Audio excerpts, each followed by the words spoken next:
Wow, ang laki naman. Ilang buwan yan? 6 months lang.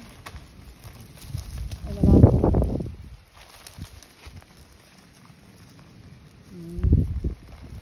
Mura pa ano.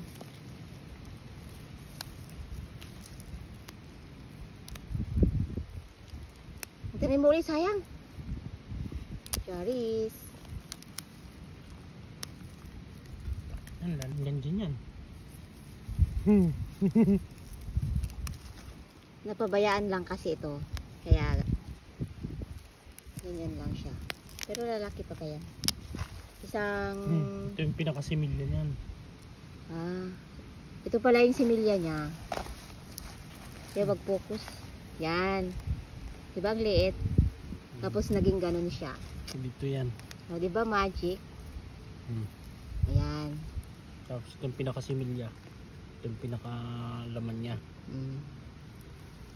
6 months lang siya. Discard yan. Oh. Malaki ka na yan. Ito yung siyempre malilit eh. Sarap niyan, pang bagoong. Laying talaga.